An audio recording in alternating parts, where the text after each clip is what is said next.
പണ്ട് മുതൽക്ക് ഇന്ത്യയിലെ നമ്പർ 1 മൂവി ഇൻഡസ്ട്രി ബോളിവുഡാണ്.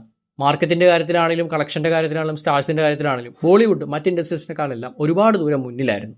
പക്ഷേ റീസെൻറ്റ് ടൈംസിൽ സൗത്ത് ഇന്ത്യൻ മൂവീസ് ബോളിവുഡിന് സ്വന്തം മാർക്കറ്റിൽ പോലും വലിയൊരു വെല്ലുവിളിയാണ്. അതിനൊരു പീക്ക് എക്സാമ്പിളായിരുന്നു ബാഹുബലി 2 റിലീസായത്. 2017 ബാഹുബലി 2 ദ കൺക്ലൂഷൻ റിലീസാവുന്നത്. തമിഴിലും തെലുങ്കിലും എല്ലാം ഇൻഡസ്ട്രി ഹിറ്റ് അടിച്ച ബാഹുബലി 2 ഇനി ബോളിവുഡിലും ഇൻഡസ്ട്രി ഹിറ്റായിട്ട് മാറി. 510 കോടിയാണ് ബാഹുബലി 2 ബോളിവുഡ് മാർക്കറ്റിൽ നിന്ന് മാത്രം സ്വന്തമാക്കിയത്. അതായത് സൗത്ത് ഇന്ത്യയിൽ നിന്നൊരു മൂവി മെയിൻലി ഹിന്ദി ഡബ്ബും പിന്നെ ലിമിറ്റഡ് ആയിട്ട് ഒറിജിനൽ ലാംഗ്വേജും വെച്ചിട്ട് അതുവരെയുള്ള ഒരു ബോളിവുഡ് മൂവീസിന് പോലും അച്ചീവ് ചെയ്യാൻ സാധിക്കാത്ത കളക്ഷൻ അവരുടെ മാർക്കറ്റിൽ നിന്ന് നേടിയെടുത്തുകൊണ്ട് പോയി. ആൻഡ് ഏറ്റവും ഇൻട്രസ്റ്റിംഗിൽ പിന്നീട് വന്ന 6 വർഷത്തോളം ഈ ഇൻഡസ്ട്രി ഹിറ്റിൻ്റെ മാർക്ക് ആർക്കും ബ്രേക്ക് ചെയ്യാൻ സാധിച്ചില്ല. അതായത് പിന്നീട് 6 വർഷത്തോളം മൾട്ടി സ്റ്റാർ അടക്കം ഒരുപാട് ബോളിവുഡ് മൂവീസ് വന്നു. പക്ഷേ ബാഹുബലി 2 അച്ചീവ് ചെയ്ത 510 കോടി എന്ന ആ ഒരു കളക്ഷൻ മറികടക്കാൻ ഒരു ബോളിവുഡ് മൂവിക്കും സാധിച്ചിട്ടുണ്ടായിരുന്നില്ല. പിന്നീട് ഈ പറഞ്ഞ 6 വർഷങ്ങൾ, അതിൽ തന്നെ especially after Covid Bollywood industry hit പോയിട്ട് ഒരു പ്രോപ്പർ ഹിറ്റ് തന്നെ അടിക്കാനുള്ള അവസ്ഥകൾ ഭയങ്കര പരിതാപകരമായിരുന്നു. അതായത് സ്റ്റാർ മൂവീസ് പോലും വളരെ വലിയ രീതിയിൽ പരാജയപ്പെടുന്ന അവസ്ഥയായിരുന്നു അവിടെ, അതും അടുപ്പിച്ച് ഒരുപാട് മൂവീസ്. സോ ഈ ഒരു സമയത്ത് ബോളിവുഡിന് രക്ഷകനായിട്ട് വന്നത് ഫീൽഡ് ഔട്ട് ആയെന്ന് എല്ലാവരും പറഞ്ഞു കളിയാക്കിയ സാക്ഷാൽ കിങ് ഖാൻ തന്നെയായിരുന്നു. സോ തുടർച്ചയായിട്ടുള്ള പരാജയങ്ങളും ആവറേജ് മൂവീസും ഒക്കെ കൊണ്ട് 5 വർഷത്തോളം ബ്രേക്ക് എടുത്ത ഷാറൂഖ് ഖാൻ 2020 മുതൽ പത്താനിലൂടെയാണ് കംബാക്ക് നടത്തിയത്. ആൻഡ് പത്താൻ ബോളിവുഡിൻ്റെ അടുത്ത ഇൻഡസ്ട്രി ഹിറ്റായിട്ട് മാറി. അതായത് 6 വർഷത്തിന് ശേഷം ബാഹുബലി 2 തകർത്ത് 524 കോടിയാണ് ബോളിവുഡ് മാർക്കറ്റിൽ നിന്നും പത്താൻ നേടിയത്. തൻ്റെ മോശം ഫേസ് കാരണം ബ്രേക്ക് എടുത്തു പോയൊരു സ്റ്റാർ ആക്ടർ തിരിച്ചു വരുമ്പോഴത്തേക്കും ആ ഒരു ഹോൾ ഇൻഡസ്ട്രിയുടെ തന്നെ കംബാക്കും അതേപോലെ ഹോൾ ഇൻഡസ്ട്രിയുടെ മോശം ഫേസ് മാറ്റുന്നൊരു അവസ്ഥയിലേക്കും പോയി. എന്തുകൊണ്ടാണ് പത്താന് ബാക്കിയുള്ള മൂവീസിന് പറ്റാതെ പോയത് അച്ചീവ് ചെയ്യാൻ സാധിച്ചത്? അതിൻ്റെ മെയിൻ റീസൺ ഒന്ന് SRKയുടെ കംബാക്ക് തന്നെയാണ്. എത്രയൊക്കെ ഫ്ലോപ്പ് മൂവീസാണ് വന്നിട്ടെന്ന് പറഞ്ഞാൽ പോലും 5 വർഷമായിട്ട് പിന്നീട് SRK ലീഡ് ചെയ്യുന്നൊരു മൂവി കിട്ടിയിട്ടില്ല. ഒബിയസ്ലി കെമിയോസ് വന്ന മൂവീസ് ഉണ്ടായിരുന്നു, പക്ഷേ എന്നിരുന്നാലും ഒരു ഫുൾ SRK മൂവി കിട്ടിയിട്ടുണ്ടായിരുന്നില്ല. അതൊരു ഫാക്ടറായിരുന്നു. അതിൻ്റെ കൂടെ തന്നെ ഇതൊരു ആക്ഷൻ മൂവിയാണ്. ആക്ഷൻ മൂവീസ് ഓൾവേസ് തിയേറ്ററിൽ എക്സ്പീരിയൻസ് ചെയ്യേണ്ടതാണ്. അതേപോലെ ആക്ഷൻ മൂവീസിന് വലിയൊരു ഫാൻഡം തന്നെയുണ്ട് റെസ്പെക്റ്റീവ് ഓഫ് ആക്ടേഴ്സ്. അപ്പോൾ ആ ഒരു എലമെൻറ്റ് വന്നു. അതിൻ്റെ കൂടെ തന്നെ പടത്തിലുണ്ടായിരുന്ന ദീപിക പദുകോൺ, ജോൺ അബ്രഹാം കിടിലൻ പെർഫോമൻസ് ആയിരുന്നു. അപ്പം ഓവറോൾ ഒരു ആവറേജ് സ്റ്റോറിയൊക്കെ ആണെങ്കിൽ കൂടെ തിയേറ്ററിൽ നിന്ന് കണ്ടപ്പോൾ നല്ലൊരു എക്സ്പീരിയൻസ് ആയിരുന്നു പത്താൻ കിട്ടിയത്. പിന്നെ അതിൻ്റെ കൂടെ തന്നെ എക്സ്ട്രാ ആയിട്ട് വന്നൊരു സംഭവം പത്താൻ സ്പൈ യൂണിവേഴ്സിലാണ് എന്നുള്ളതായിരുന്നു. നേരത്തെ ഇറങ്ങി വൻ സക്സസ് ആയിട്ട് മാറിയ ടൈഗർ സിനിമകളും വാറും ഒക്കെ കൂടെ ചേർത്തിട്ട് YRF spy universe officially start ചെയ്തിട്ട് ആദ്യമായിട്ട് വരുന്ന സിനിമ പത്താനായിരുന്നു. അതിൻ്റെ കൂടെ തന്നെ ഈ യൂണിവേഴ്സൽ എലമെൻറ്റ്സ് മൂവിയിൽ വന്നത്. ഇപ്പോൾ ടൈഗർ എന്ന് പറഞ്ഞൊരു ക്യാരക്ടറിന് വലിയ ലെവൽ ഫാൻ ബേസ് ഉണ്ട്. ആൻഡ് സൽമാൻ ഖാനും ഒബിയസ്ലി വലിയൊരു ഫാൻ ബേസ് ഉണ്ട്. അപ്പം ആ ഒരു ഫാക്ടേഴ്സ് ഒത്തുചേർന്നിട്ട് ഒന്നൊരു കെമിയോ, പിന്നെ ഒരു റെഫറൻസ് ആണെങ്കിൽ കൂടെ ഋത്തിക് റോഷൻ്റെ കബീർ എന്ന ക്യാരക്ടർ കണക്ഷൻ കിട്ടിയത്. അങ്ങനെ യൂണിവേഴ്സൽ എലമെൻറ്റ്സ് കൂടെ വന്നതോടെ ഒരു എക്സ്ട്രാ ബെനിഫിറ്റ് ആയിട്ട് മാറി. എല്ലാം കൂടെ ചേർന്നിട്ട് അവസാനം പത്താനൊരു ഇൻഡസ്ട്രി ഹിറ്റായിട്ട് മാറി. ഏറ്റവും ഇൻട്രസ്റ്റിംഗ് ആയിട്ടുള്ള പാർട്ട് ഇനിയാണ് ആരംഭിക്കുന്നത്. ബാഹുബലി പോലെ പത്താൻ്റെ ഇൻഡസ്ട്രി ഹിറ്റ് വർഷങ്ങളോളം നിന്നില്ല. വെറും മാസങ്ങൾക്കുള്ളിൽ ഒരു മൂവിയെ സ്വന്തമാക്കി. അത് ഗദാർ 2 ആയിരുന്നു. ഗദാർ 2 മൂവി ഇവിടെയൊക്കെ റിലീസ് ഉണ്ടായിരുന്ന പോലെ എനിക്ക് അറിയത്തില്ല. പക്ഷേ എന്നിരുന്നാലും ബോളിവുഡ് മാർക്കറ്റിൽ ഈ മൂവിക്ക് ഇൻഡസ്ട്രി ഹിറ്റ് ആകാൻ സാധിച്ചു. അപ്പോൾ ഗദാർ ഏക് പ്രേം കഥ എന്ന് പറഞ്ഞിട്ട് ഈ സിനിമയുടെ ഫസ്റ്റ് പാർട്ട് 2001 റിലീസാവുന്നത്. സണ്ണി ഡിയോൾ ആയിരുന്നു അതിൽ നായകനായി എത്തിയത്. പുള്ളിക്ക് അന്ന് വലിയൊരു സ്റ്റാർഡം ഉണ്ടായിരുന്നു. അതുകൊണ്ട് തന്നെ ഒരു സെൻസേഷണൽ ഹിറ്റായിരുന്നു ആ മൂവി. അപ്പോൾ അതിൻ്റെ സെക്കൻഡ് പാർട്ട് ഇത്രയും വർഷങ്ങൾക്ക് ഇപ്പുറം വരുമ്പോൾ സണ്ണി ഡിയോളിന് പഴയൊരു സ്റ്റാർഡം ഇല്ല, പഴയൊരു ഫാൻ പവർ ഇല്ല എന്നൊക്കെ പറഞ്ഞിരിക്കുമ്പോഴാണ് ഇൻഡസ്ട്രി ഹിറ്റായിട്ട് ഈ മൂവി മാറുന്നത്. സോ എങ്ങനെയാണ് ഗദാർ 2 ഇൻഡസ്ട്രി ഹിറ്റായി നോക്കിക്കഴിഞ്ഞാൽ മൾട്ടിപ്ലക്സിനെക്കാട്ടി കൂടുതൽ സിംഗിൾ സ്ക്രീൻ തിയേറ്റേഴ്സിൽ നിന്നാണ് ഈ ഒരു മൂവി കളക്ഷൻ കിട്ടിയത്. സോ ആ ഒരു ഗ്രൗണ്ട് ലെവൽ സപ്പോർട്ട് സണ്ണി ഡിയോളിൻ്റെ ഈ ഒരു മൂവിക്കും ഗദാർ എന്നൊരു ഫസ്റ്റ് മൂവിക്കുള്ളൊരു ഫാക്ടറും എല്ലാം കൂടെ വെച്ചിട്ട് ഗദാർ 2 ഇൻഡസ്ട്രി ഹിറ്റായിട്ട് മാറി. പക്ഷേ ഗദാർ 2ൻ്റെ ഇൻഡസ്ട്രി ഹിറ്റ് വെറും ഒരു ദിവസമേ പോയുള്ളൂ. കാരണം സെയിം ടൈമിൽ തന്നെ SRKയുടെ ജവാൻ ഓടുന്നുണ്ടായിരുന്നു. ഒരു ദിവസത്തിനിപ്പുറം ഈ 525 കോടി എന്നുള്ള മാർക്ക് ജവാൻ മറികടന്നു. അങ്ങനെ ജവാൻ അടുത്ത ഇൻഡസ്ട്രി ഹിറ്റായിട്ട് മാറി. സോ SRKയുടെ ഇൻഡസ്ട്രി ഹിറ്റ് സണ്ണി ഡിയോൾ കൊണ്ടുപോയി, ഒരു ദിവസത്തിനപ്പുറം SRK എന്നത് തിരിച്ചു കൊണ്ടുപോയി. അപ്പോൾ ഓരോ ഇൻഡസ്ട്രി ഹിറ്റ് കഴിയും തോറും ബെഞ്ച് മാർക്ക് കൂടി വരികയാണ്. ബാഹുബലി 2 510 കോടിയായിരുന്നു, പത്താൻ 524 കോടിയാണ്, ഗദാർ 2 525 കോടിയാണ്. ജവാനിലോട്ട് വന്നപ്പോഴത്തേക്കും 582 കോടിയോളമാണ് ജവാൻ ബോളിവുഡ് മാർക്കറ്റിൽ നിന്ന് കിട്ടിയത്. അങ്ങനെ പുതിയ ഇൻഡസ്ട്രി ഹിറ്റായിട്ട് ജവാൻ നിന്നു. ജവാൻ എന്തുകൊണ്ട് ഇത്ര വലിയ സെൻസേഷൻ സക്സസ് ആയെന്ന് ചോദിച്ചു കഴിഞ്ഞാൽ, ഒന്ന് ഓൾറെഡി പത്താനിലൂടെ SRK നടത്തിയ കംബാക്ക്, അത് അത്രയും വലിയൊരു എഫക്റ്റ് ഉള്ളതുകൊണ്ട് തന്നെ നെക്സ്റ്റ് വരുന്ന ഒരു ആക്ഷൻ മൂവിയും കൂടെ ആയതുകൊണ്ട് അതവിടെ എഫക്റ്റ് ചെയ്തു.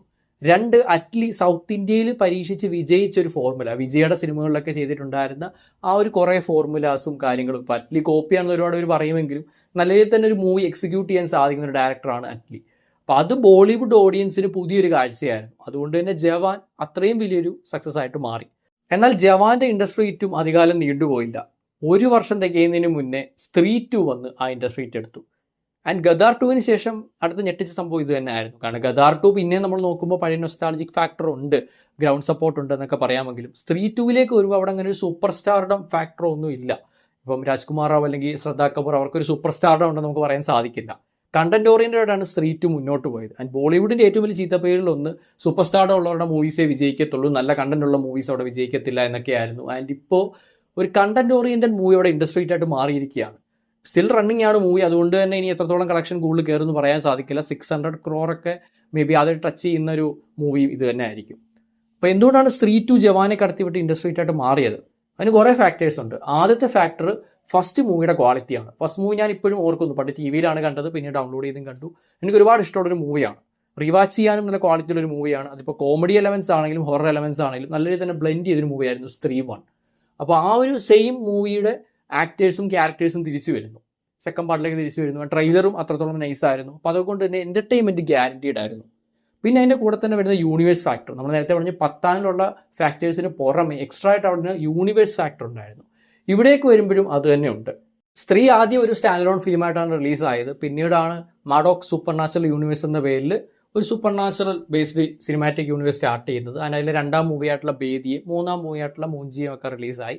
ഇതിൽ ബേദിയമായിട്ടാണ് സ്ത്രീ 2വിന് ഡയറക്റ്റ് കണക്ഷൻ വന്നത്. ഈവൻ വരുൺ ധവാൻ്റെ ക്യാരക്ടർ വരെ ഇതിൽ ഗസ്റ്റ് റോളിൽ വന്നിട്ടുണ്ടായിരുന്നു. അപ്പോൾ അങ്ങനെ ഒരു യൂണിവേഴ്സൽ എലമെൻറ്റ് കൂടെ കടന്നു വരുമ്പോൾ നേരത്തെ പറഞ്ഞ ഒരു വൗ ഫാക്ടർ അവിടേക്ക് വരികയാണ്. അല്ലെങ്കിൽ ഒരു എക്സ്ട്രാ എലമെൻറ്റ്, നമ്മൾ ഓൾറെഡി 2 മൂവീസിൽ കണ്ട ക്യാരക്ടേഴ്സ് ഒരുമിക്കുന്നു. ആൻഡ് സ്ത്രീ 2വിൽ ഫോഴ്സ്ഡ് ആയിട്ട് ഒരിക്കലും ഒരു യൂണിവേഴ്സ് കൊണ്ടുവന്നിട്ടില്ല. പല യൂണിവേഴ്സുകളും ഇപ്പോൾ സ്പൈ യൂണിവേഴ്സ് ആണെങ്കിലും LCU ആണെങ്കിലും ഫോഴ്സ്ഡ് എലമെൻറ്റ്സ് കൊണ്ടുവരുന്നു എന്ന് ഒരുപാട് പരാതികളൊക്കെ വരാറുണ്ട്. പക്ഷേ കഥയ്ക്കനുസരിച്ച് ബ്ലെൻഡ് ചെയ്ത് തന്നെയാണ് ഒരു യൂണിവേഴ്സൽ എലമെൻറ്റ്സ് സ്ത്രീ 2വിൽ കൊണ്ടുവന്നത്.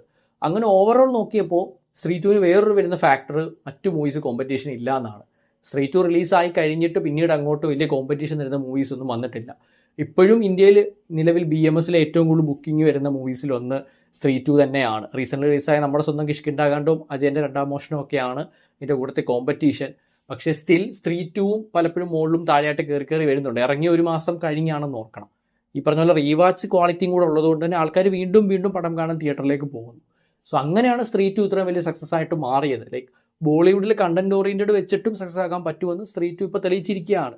പക്ഷേ ഒബ്വിയസ്ലി അതൊരു കൊമേഴ്ഷ്യൽ സിനിമ തന്നെയാണ്. ഒരിക്കലും ഫുൾ കണ്ടന്റ് ഓറിയൻറ്റഡ് പറയാൻ സാധിക്കില്ല. കൊമേഴ്ഷ്യൽ എലമെൻസ് നല്ലപോലെ ഉണ്ട്. പക്ഷേ സ്റ്റിൽ ഈ പറഞ്ഞൊരു ആക്ഷൻ മൂവി അല്ലെങ്കിൽ സൂപ്പർ സ്റ്റാർ ഒരു മൂവിക്ക് മാത്രമല്ല ഒരു ഇൻഡസ്ട്രി അടിക്കാൻ പറ്റുന്നത് സ്ത്രീ 2 ഇപ്പം തെളിയിച്ചിരിക്കുകയാണ്. അടുത്തൊരു വലിയ ചോദ്യം, സ്ത്രീ 2വിന് ശേഷം നെക്സ്റ്റ് ബോളിവുഡ് ഇൻഡസ്ട്രി ഏതായിരിക്കും എന്നാണ്. നേരത്തെ ആണെങ്കിൽ ഇത് പറയാൻ ഭയങ്കര എളുപ്പമായിരുന്നു. കാരണം അമീർ ഖാൻ ആയിരുന്നു ഒരു ടൈമിൽ ഇൻഡസ്ട്രീറ്റിൻ്റെ മൊത്തത്തിലുള്ള കച്ചവടം. പുള്ളിക്കാരൻ്റെ മൂവീസ് കണ്ടിന്യൂസ്ലി ഇൻഡസ്ട്രി ആയിക്കൊണ്ടേയിരുന്നു.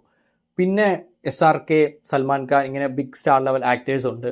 അപ്പോൾ ഇവരൊക്കെയുള്ള മൂവീസ്, അല്ലെങ്കിൽ ഇപ്പോൾ ബാഹുബലി പോലെ സൗത്തിൽ നിന്നാണെങ്കിൽ കൂടെ വലിയ ലെവൽ മേക്കിങ്ങും ഒക്കെ ആയിട്ട് SSR ചെയ്യുന്നൊരു മൂവി, ഇതൊക്കെയാണ് നമുക്ക് പറയാൻ സാധിച്ചിട്ടുണ്ടായിരുന്നത്. പക്ഷേ ഇപ്പം സ്ത്രീ 2 വന്നതോടുകൂടി അത്യാവശ്യം ആൾക്കാരെ എൻ്റർടൈൻ ചെയ്യാൻ സാധിക്കുന്ന കണ്ടന്റ് ഓറിയൻറ്റഡ് ആയിട്ടുള്ള അത്യാവശ്യം അറിയപ്പെടുന്ന സ്റ്റാർസ് ഉള്ളൊരു മൂവിയാണെങ്കിൽ കൂടെ ഇൻഡസ്ട്രി അടിക്കുന്ന ലെവലായിട്ട് മാറിയിരിക്കുകയാണ്.